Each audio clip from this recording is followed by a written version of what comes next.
Okay, our lesson for today is about differentiating 21st century literary genres. Week 3 of our quarter 1, actually, nagkaroon na tayo ng lesson about this. We have defined the different 21st century literary genres. And we're going to have a recall of everything that we've learned during that week. So, feeling ko yung iba nakalimutan na. So, we're going to take a quick recap of everything we've learned during the week 3. Okay. So, during the week 3, we have discussed the different 21st century literary genres. It includes illustrated novel, digifiction, graphic novel, manga, doodle fiction, textbook novels, chicklit or chick literature, flash fiction, six-word flash fiction, creative non-fiction, science fiction, blog, and hyperpoetry. And if you can still remember, meron tayong worksheet dito. Yun yung ating worksheet number 3 wherein I've let you choose one traditional genre and then three 21st century literary genres. Tapos, gumawa kayo ng hyper poetry doon, gumawa kayo ng blog, ng flash fiction. This time, we're going to dig or dive deeper doon sa ating mga ginawang mga 21st century literary genres. But for today, we're going to focus on one general literary genre. But before that, we're going to identify first each of these 21st century literary genres para hindi nyo siya makalimutan. So let's start with the illustrated novel. Can you please read what an illustrated novel is, Aya? Illustrated novel, story through text and illustrated images. 50% of the narrative is presented without words. The reader must interpret the messages to comprehend the story completely. Textual portion of the represented in traditional form. Some illustrated novels may contain no text at all. Span all genres. Examples include The Invention of Hugo Cabret by Brian Selnick and The Arrival by Sean Tan. Okay, very good. So, when we talk about illustrated novel, it is a novel. So, kung maalala ninyo, ang traditional natin ay novela or novel. So, alam natin ang novel, mahaba yan. But when we say illustrated novel, 50% of the entire book is presented without words. So, pictures lang siya. Because the reader should interpret the images to comprehend the story completely. And that is what illustrated novel is. So there are different kinds of graphics. No? And one of the graphic fiction is illustrated novel. Later on, we're going to talk about graphic novel. So how about digifiction? What is a digifiction? CJ Acosta. Digifiction, triple media literature, combines three media, book, movie/movie, and internet website. To get the full story, students must engage in navigation, reading, viewing in all three forms. Patrick Carman's Skeleton Creek and Anthony Zuiker's Level 26 are examples. Okay, if you can still remember, I told you that digifiction are one of the most used 21st century genres of your generation. Kasi you are indulging into games, video games, adventure games, and all of those belongs to digifiction for as long as they combine the three media, book, movie or video, and internet website. And I told you that one example of this would be the game Resident Evil, in which there is a story that you need to finish on, and you are the one who will navigate it, and it is based on a book story. Uh, Another example of this is Patrick Carman's Skeleton Creek, that is also a story wherein you are going to navigate. Okay? You're going to navigate. You're the person who will navigate in order to finish the story. So gumagalaw kayo. Kayo yung gumagalaw mismo dun sa story na yun. So that is a digifiction. Kaya siya tinawag na triple media literature because it combines book, movie or video, and internet website. Alright, so let's move on to the next one. Sorry. Okay, we have another one. The graphic novel. So for the graphic novel, it is a narrative in comic book formats. You may ask me what's the difference between an illustrated novel and a graphic novel. When we say illustrated novel, we are talking about half traditional novel, half graphics. For graphic novel, it is in comic book format. Okay, it is in comic book format, guys, but it's not comics. Kasi comics and graphic novel are entirely different. For comics, they have short, should I say, hindi masyadong complicated yung mga stories when it comes to comics. And usually, comics have so many installments. Ang dami niyang installments, while graphic novel is a standalone book. So pag sinabi nating standalone, there will only be one story and then it has an end. No? It has an end story, it has a structured plot, matatapos yun dun sa libro na yun. If ever na makontinue yung novel, yung graphic novel into another book, that will be a whole new story. Kagaya ng Hunger Games, for example. Hunger Games have 4 books, pero they have different stories, di ba? I mean, iba't iba yung atake niya, although there is only one character, but each of the book have its own its own plot, structured plot. All right. So one of the example of a graphic novel is Archie Comics. Later on, we're going to talk about graphic novel. So let's move on to manga. Manga is a Japanese word for comics. So this is also a family of comics, but manga is different from graphic novel and other comics in a way that manga is hand-drawn. That's number one. And also, aside from being hand-drawn, it is read in a Japanese way. No? So, wait a minute, no? So, saglit lang. Okay, so, let's proceed. So, also sa manga, alam kong familiar ang iba sa manga. It is used in the English-speaking world as a generic term for all comic books and graphic novels originally published in Japan. Because in Japan, there is another way of presenting their comics. At nakita natin yon, it is very detailed when it comes to the characters. Kaya kapag ginawa siyang anime, sobrang okay niya, diba? So, let's proceed. Ayun. Another information for manga, it is considered as an artistic and storytelling style.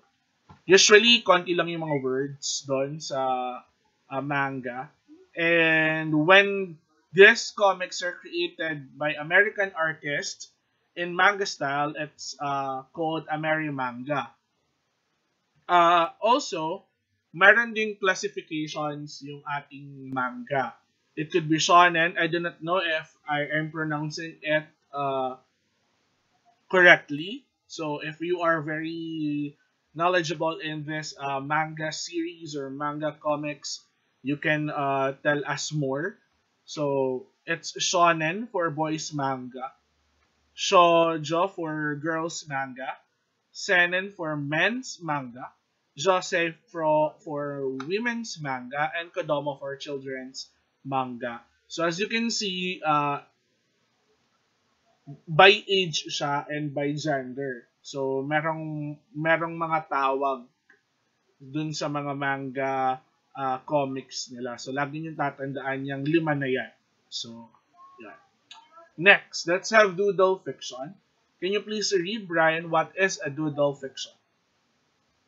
Doodle fiction, literary presentation where the author incorporates doodle writing and drawings and handwritten graphics in place of the traditional font.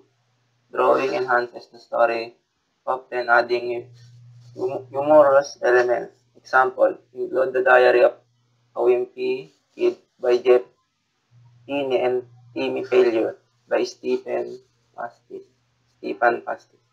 Okay, so a doodle fiction, as I've said during our previous lessons, doodle fiction is like it is like an illustrated novel in a way that all of the drawings, all of the illustrations are have humorous elements. So yung sinabi ko 'di ba sa inyo sa Diary of a Wimpy Kid, as you can see, 'di ba yung normal people nila exaggerated yung pagkaka-drawing, like for example, the nose, the head, the hair, 'di ba?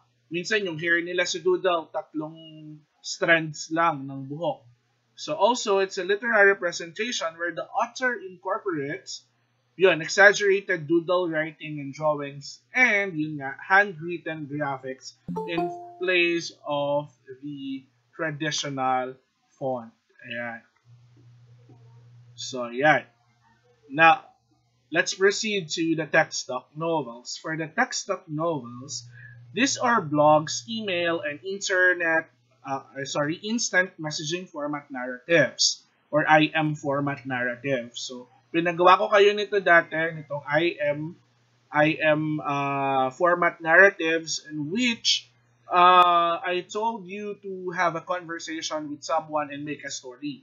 So, usually kapag text doc novel, palitan ng salita, palitan ng dialogues sa kakabuo ng story.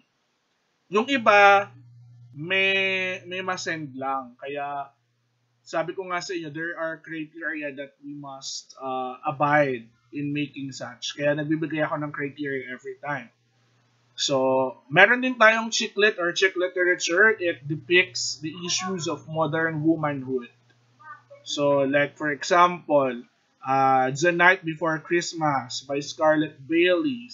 Miranda Dickinson's It Started with a Kiss. Ayan. Sa mga movies, ang daming chicklit. Like, Diary ng Pangit. That's one. Tapos, sa mga American movies, meron tayong yung The Princess's Switch. Yun, isa yun. So, anything that pertains to the modern womanhood, it's chick literature. Okay? Next is a flash fiction. So, mamaya na natin i-discuss yung flash fiction. We have a lesson about that. And the 6-word flash fiction, yan yung mga super short stories na 6 words lang. Hindi natin yan gagawin ngayon. So, let's move on to the creative nonfiction. Marcy, can you please read what the creative nonfiction is?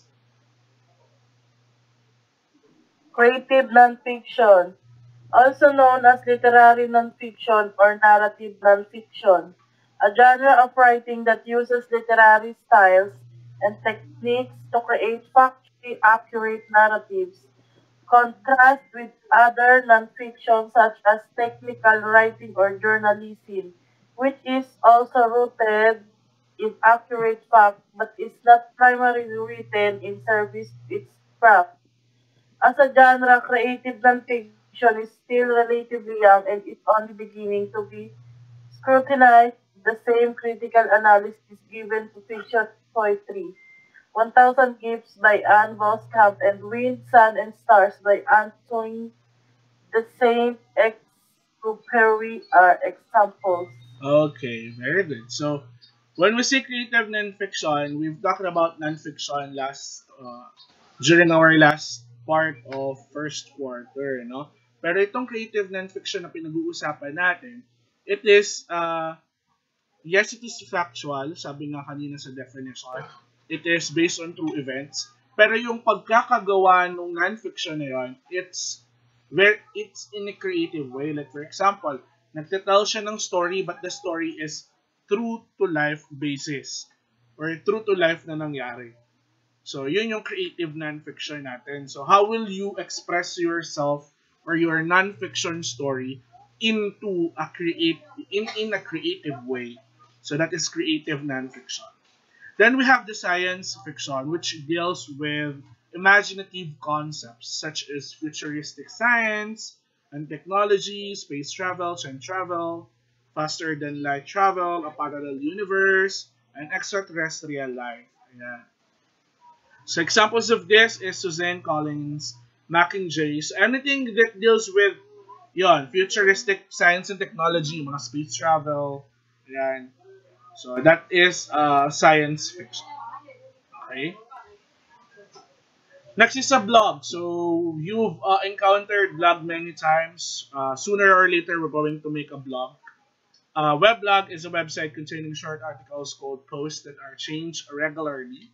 And some blogs are written by one person containing their own opinions, their own interests and experiences, while others are written by different people. And last but not the least, hyperpoetry.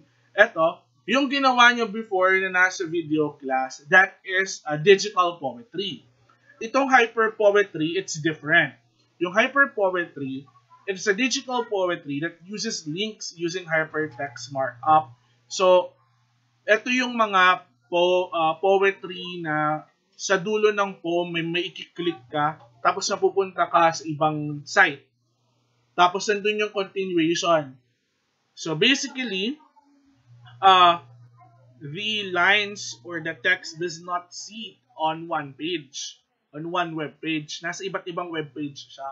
So parang, usually ito yung mga may clues, ginagamit sa mga clues.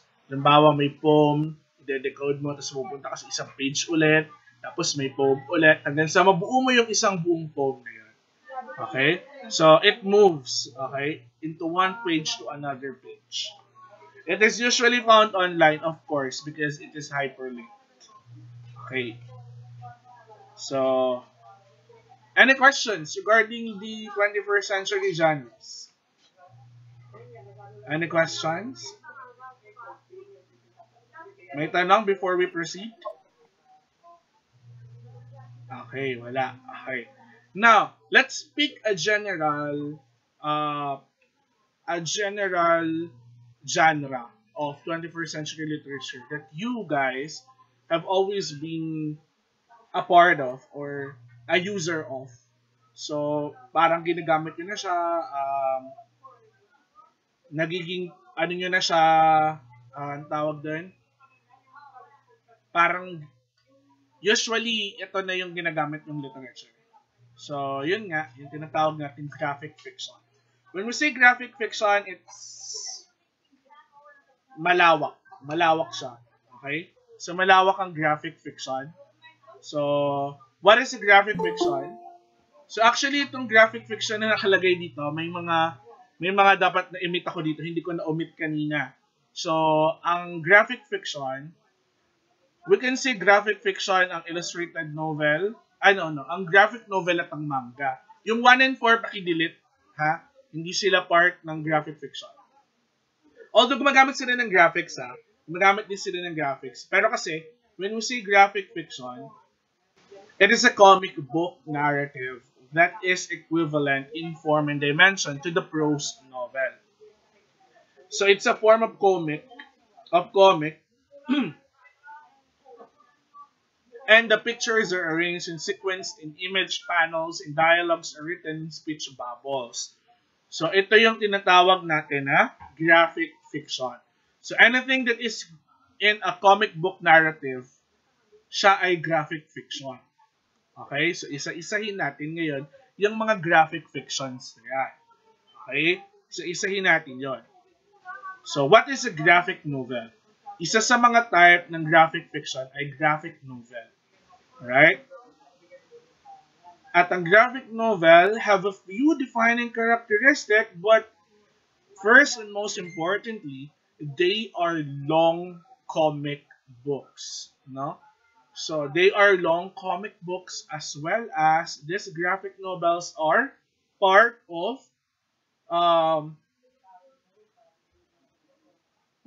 should I say, meron siyang isang buong plot. Meron siyang isang buong story.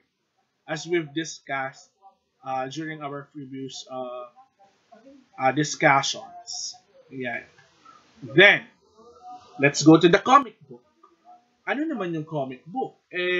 Naguguluhan na kasi ako, sir, dahil meron na tayong graphic novel, meron pa tayong comic book. Pareho naman silang may speech bubbles, pareho naman silang may mga dialogues. Pero kasi ang comic book ay, it is a magazine. It could be a bound book that contains comics, or also known as comics, yung letter X.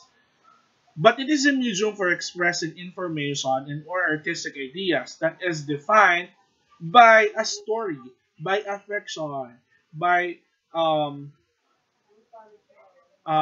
onomatopoeia also, different figures of speech. But the thing is, in a comic book, it is short. Okay? But it has different installments. May mga installments siya. Halimbawa, yung X-Men. Diba? So, yung X-Men natin, hindi lang naman yun nasa isang comics lang eh. So, pag natapos na yung ano na yun, yung story na yun, meron siyang panibagong installments. But ano yung difference ni comics and graphic novel in terms of their plot? Pareho naman pala silang may plot, sir. No? Mas mahaba lang ba talaga si graphic novel? Tapos mas maikli si comics? Ganun lang ba kababaw yung difference nila? No. When we say graphic novel, complicated ang stories ng graphic novel. Nobela nga eh. Diba? Ang comic book, hindi siya shallow, but as compared to graphic novel, medyo mababaw siya. Yung story niya. In comparison to the graphic novel. Okay.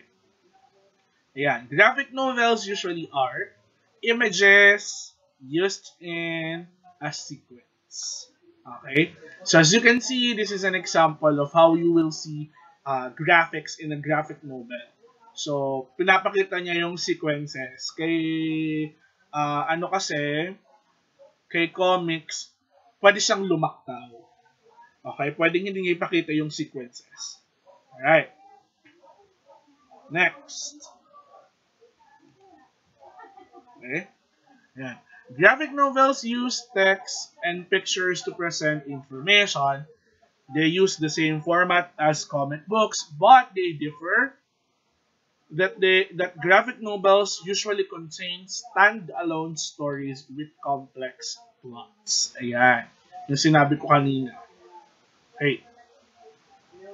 What are the major types of graphic novels? Ayun na. Ano yung mga genres ng graphic novel? Usually, superhero, manga. Yan, yung manga. Alam natin yan, Japanese comics. Non-fiction, adaptations, or spin-offs. Mga spin-off, halimbawa, dito sa comics na to, lumabas si Wonder Woman. So, may spin-off si Wonder Woman sa susunod na comics. Parang gano'n, or graphic novel. Satire, fantasy, and personal narratives. Ayan. So, pwede po kayong gumawa ng graphic novels based on your personal narratives. Do you know the parts of a graphic novel? So, baka nakakabasa lang kayo ng comics, pero hindi nyo alam kung ano yung mga tawag doon sa parts ng mga graphic novels. So, let us explore those parts. Tingnan natin. Pag bumili ka ng isang comics, hindi kasi ako nakabili, gusto ko ipakita sa inyo. Pag nakabili ka ng isang graphic novel, syempre, may dalawang major part yun. The cover and the inside pages. Okay, yung cover, nandiyan yung title page, tapos cover din po yung nasa likod, ha? Guys, baka sabihin, kung yung nasa harapan cover, anong tawag din sa nasa likod? Cover po yun pareho, ha? Yung harap at likod na yun na matigas. So, yan yung cover natin. Tapos, inside pages, yung nilalaman, mula title page hanggang kaduluduluhan ng graphic novel. Tapos, may mga elements siya sa inside pages, no? We have the panels. The panels are the squares or rectangles that contain a single scene. So, panels siya yung kung saan naglalay yung mga pictures, kung saan nakalagay yung mga drawings. So, yan yun. And then, We have gutters. Yung gutters naman, yun naman yung space na nagdi-divide between the panels. Yung word balloons naman, it contains communication, yung mga salitaan, yung mga dialogues. Yan yung word balloons. Yung thought balloons naman, siya yung nasa utak lang ng character. Hindi niya sinasabi as dialogue, pero nasa utak niya lang, iniisip niya lang yung mga words na yun. So that is a thought balloon. Yung captions naman, ito yung mga narration. Usually, sinasabi yung setting or any information about a scene or a character. Usually, pag nakita mo to sa comic, siya yung nasa box. Mamaya, makikita niyo kung anong difference ng word balloon, thought balloon, saka captions. And then, sound effects. Sound effects are visual sound clues. Like, pow, halimbawa may sumabog. O kaya may lumipad. Boom, may mga ganong mga salita na mga makikita kayong sound effects. So, what do you call that? What do you call that? Yung mga visual sound clues na din. Sige nga. It is a figure of speech. What is that figure of speech? Ano yan? Onomatopoeia. Very good, Aya. It's onomatopoeia. Very good. So, these sound clues are also called onomatopoeia. These sound effects are also called onomatopoeia. Kasi kapag makita mo yan sa mga comics, nagagamit yan doon. So, ito. Let's have an example. Ayan. So, punta muna tayo sa captions. Ang captions natin, yung mga, ayan, katulad nito. Yung setting, tapos yung narration. It was summer, I remember I was 10 or 11, blah, blah, blah, blah, blah. Tapos, I was roller skating with Howie and Steve. Ayun. Yung mga nakabox na yan. Yung mga yan, iba pa yan. Yung mga salita na merong tails, iba pa yan, ha? So, let's have the next one. Dialogue. When we say dialogue, this is what the characters say to each other, and it is conveyed through what we call word balloons. Okay? Ang word balloon, meron siyang tail. Ito yung tail niya. Yan. Ayan. This is to let you know who is talking. Okay? So, balik tayo dun sa picture kanina. So, ito ang tinatawag na word balloon. Ayan. So, yan ang word balloons natin. Ayan. So, I hope malinaw tayo doon, ha? So, yan yung tinatawag natin kanina, word bubble. No? Yun dun sa parts natin kanina, balik tayo dun sa parts, yan yung mga word balloons. Ayan. So, next. Meron din tayong tinatawag na thought balloons. Yung thought balloons, ganito ang itsura niya, yung call out. No? So, bilog-bilog. Tapos, merong parang cloud. So, call out ang tawag, no? So, thought balloons ang tawag dyan. So, ibig sabihin dyan, hindi yan sinabi ni Superman. Ha? Hindi niya sinabi yan. Na literal na sinabi niya, and the battle's not quite over. Good. Hindi niya sinabi yan. Nasa utak niya lang yan. Okay? Kaya siya thought balloons. Alright. So, I hope malinaw yun. Let's move on. Now, the panels, ayan, medyo digitally na tayo, and digital na. So, ang panels natin kung saan nandun yung drawing. So, ito ay panel. Yan. Ito ay panel also. This is also another panel. This is another panel. Okay, this is another panel. So, all in all, we have 1, 2, 3, 4, 5. 5 panels in this page of comics. Yan. Or graphic novel. Tapos may tinatawag tayong gutters. Yung gutters natin, class, ay yung mga black na divider. Yan. Gutters yon. Yan. Gutter ang tawag dyan. Gutter. Okay? So, I hope malinaw sa inyo. Any questions? May tanong ba? Okay. So, Sir, meron. Let's move on. So, yun yung sound effects. Yung whack. Ayan. Yung ring. Ayan, mga sound effects. Brian, sir. Ano yun, Bri? About sa panel, sir. Yes, ano yun sa panel? Ano ulit ibig sabihin yun, sir? Panel is the squares or rectangles where the images are placed. Itong buong square na to, yan. Yan. Yan, buong rectangle na yan. Yan. So, wait a minute, ha? Okay, going back. So, yan. Nasagot ko ba yung tanong mo, Bri?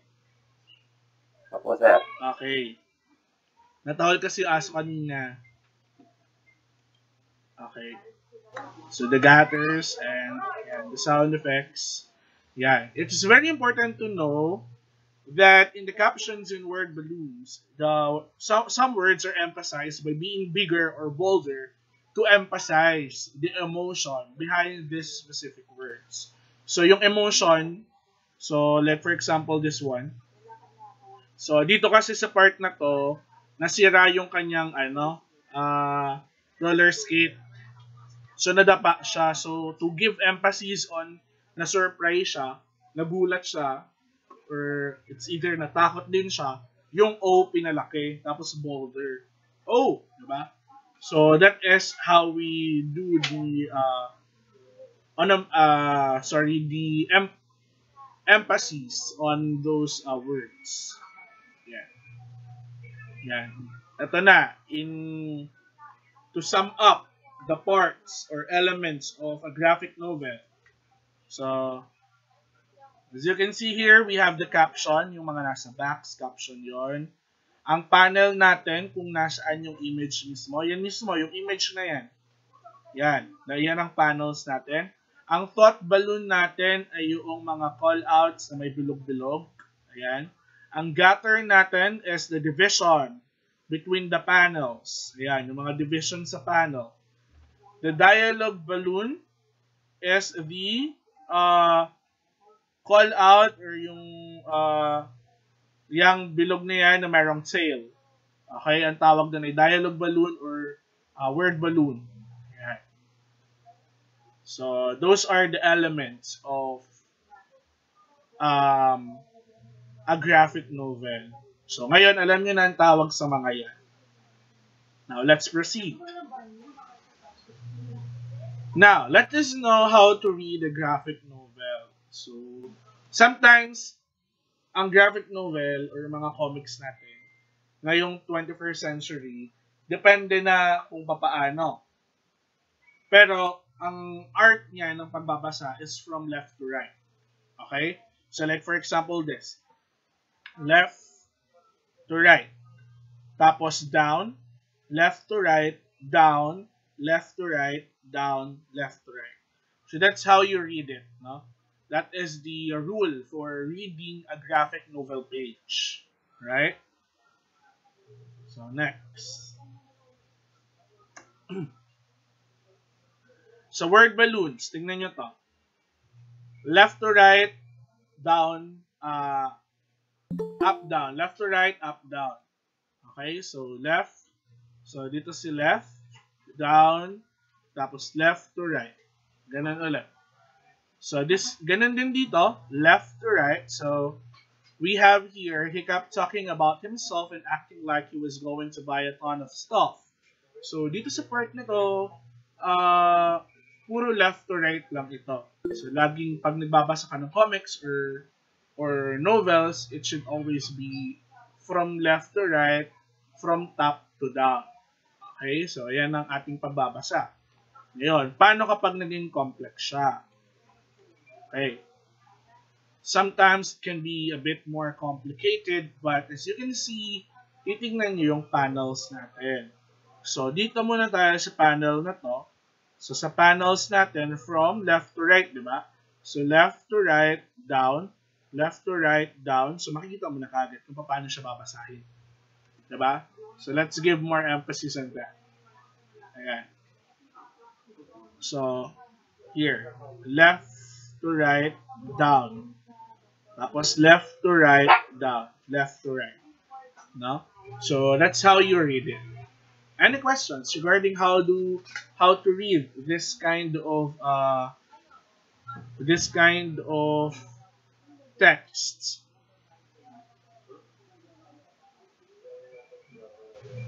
May tanong tayo? Wala po. Okay, so good. Alright. So let's move again. Another. Okay. These are the features of a graphic novel. Can you please read the features of a graphic novel? Rhea.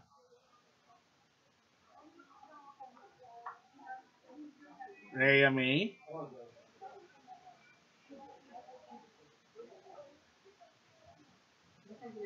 Yung number 1 po, sir. Lahat po ano? Lahat.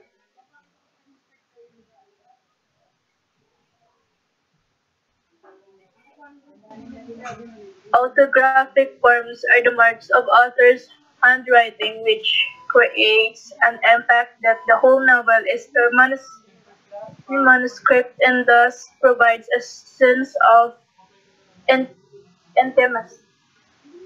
Number 2. Graphic novels encourage interactivity in the minds of the reader as he fills in the blanks between image panels. Number 3. Filling the blanks between image panels makes the reader imagine the actions portrayed in the story. Number 4. Language, syntax, and meaning of the graphic novel spring primarily through relationship between image than words. 5. Graphic fiction combines book and screens. Okay. Okay. Ay, nawala si Rhea. Okay. So, when we see graphic novel, yung mga features niya, una sa lahat, the author's handwriting creates an impact that the whole novel is a manuscript and thus provide a sense of intimacy. Kumbaga parang feeling nyo guys, diba, nandun kayo mismo sa mismong graphic novel na binabasa ninyo. Kung nakakapagbasa kayo ng manga, ng webtoons. So, yan yung mga anak ng graphic novel. Sila yung mga naging anak na ng graphic novel sa digital era. So, nakakapagbasa tayo ng mga manga series, nakakapagbasa tayo ng mga comic books. Hindi na nga kayo bumibili actually ng ng hardbound na comic book. Usually talagang inaabangan nyo na siya sa ating digital web pages. So, graphic novels also encourage interactivity since you are being a part of that entire plan or entire comic book or entire novel. So, yun, nagiging part kayo. And then, also, paano ka nagiging part nun, no? You fill in the blanks between image panels. So, kasi wala namang masyadong words dun eh. Images yon, no? So, yung number 3, what happens to you is that you make or imagine the actions portrayed in the story. Instead of words, you comprehend it through the pictures. And that is number 4. Those are the language, syntax, and meaning of a graphic novel, no? It is the relationship between the images than the relationship between the words, no? And also, what makes it more interesting for a graphic fiction to read is that it combines book and screen. No? It usually combines book and screen. Right? So, any questions regarding the features of a graphic novel? Any questions? Okay, so wala. So, let's have another. Okay? Let's move to the next one. So, ito yung mga examples of graphic novels. Ayan. So, number 1 is syempre yung In the Shadow of No Tower noong September 11. Ayan. So, itong In the Shadow of No Tower, 9/11, title yan ng graphic novel. Maganda ito guys. Medyo na-browse ko ito. It is by Art Spiegelman in 2004 that tells the story about the terrorist attack on September 11 in America. It's, nasa pictures, no? Naka-drawing kung anong nangyari, no? Doon sa Twin Tower, paano binanggaya ng airplane. So, nandun guys, panoorin.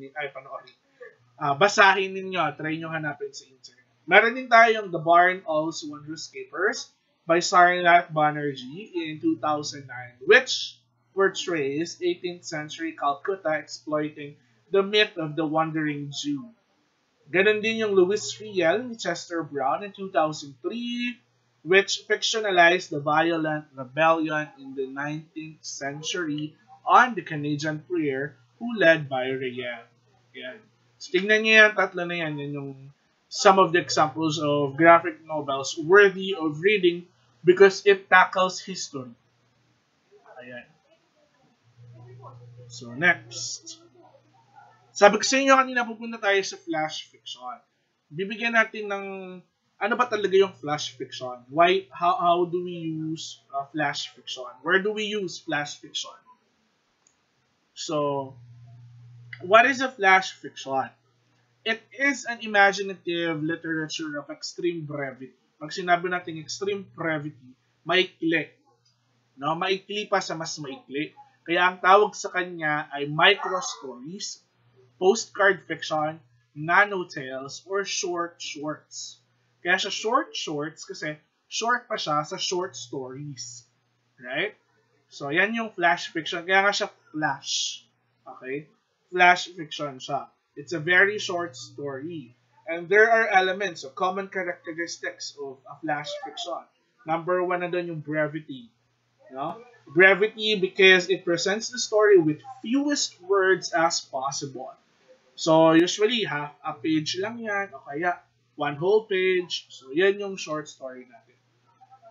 Meron siyang complete plot. Although maikli siya, meron siyang complete plot. Meron siyang beginning, middle, and ending. Meron siyang story, kumbaga. But, the thing is, there is always a surprising ending. That is the successful hallmark of a flash fiction. Sa dulo niya, may twist.